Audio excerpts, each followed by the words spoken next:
Bonjour à tous et bienvenue sur ma chaîne Pixel et Vecteur. Aujourd'hui on va parler d'InDesign et je vais vous montrer quelque chose qui a à voir avec la possibilité que vous allez avoir de pouvoir utiliser la même photo sur plusieurs pages, qu'on appelle les instances, et comment on pourrait modifier une instance et que toutes les instances se mettent à jour dans toutes les pages. Alors vous voyez qu'ici j'ai 100 pages et que vous voyez j'ai mis la même image, donc puisqu'évidemment on parle de la même image, 5 fois, et ça on va pouvoir le voir si on va dans les liens. Si je vais dans mes liens et que j'ouvre cette image, je me rends compte que cette image est utilisée à la page 3, à la page 11, 30, 45, 82 et 95. Super. Et donc, l'idée de base, ça serait de se dire, j'aimerais bien modifier, en fait, je voudrais changer l'image, et donc si je change l'image de la page 3, je voudrais qu'elle se change aussi à toutes les autres pages. Alors, il faut savoir qu'avant, pour vous montrer encore autre chose après, quand je sélectionne cette image, il y a un style d'image qui est associé à cette image et à toutes les images que j'ai installées dans mon document.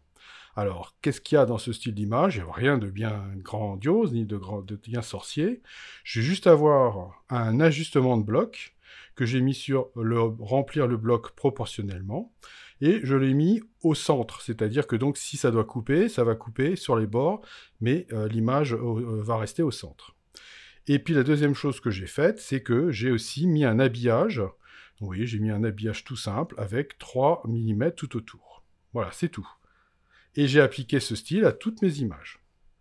Et donc, l'astuce, elle va résider dans le fait que je vais venir dans mes liens et que je vais sélectionner non pas les instances, mais l'image au-dessus. Vous voyez, là où il y a marqué le nombre de fois où cette image est utilisée. Je vais aller dans le petit menu qui est là, et là, je vais avoir rééditer les liens de toutes les occurrences. Hop, je fais ça. Et ici, je vais aller me chercher, par exemple, une image qui n'a rien à voir, vous voyez, qui est en horizontal au lieu de vertical. Et je vais lui dire que je voudrais qu'il me remplace donc toutes mes images. Et vous voyez que toutes mes images ont été remplacées. Si je vais à la 3, si je vais à la 11, à la 30, 49, 82, 95.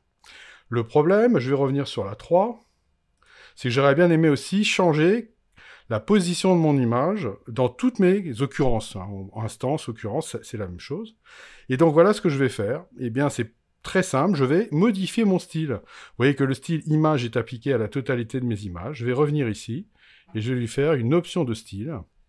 Et là, je vais venir lui dire que j'aimerais bien changer l'ajustement du bloc.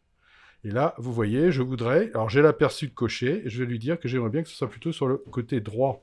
Et vous voyez que là, ça a changé. Je fais OK là-dessus. Et vous pouvez remarquer qu'à la 11, à la 30, à la 49, à la 82 et à la 95, l'image a été réajustée. Voilà, donc vous voyez, ça vous permet de gagner un peu de temps lorsque vous utilisez des images. Ça peut être des grandes images, mais ça peut être aussi des toutes petites images, je sais pas quoi, un logo qui sera sur des pages. Et dans ce cas-là, eh bien, ça se modifiera de la même manière. Voilà, donc j'espère que cela vous servira dans vos futures mises en page. Je vous dis à bientôt pour de nouvelles aventures sur Pixel et Vecteur.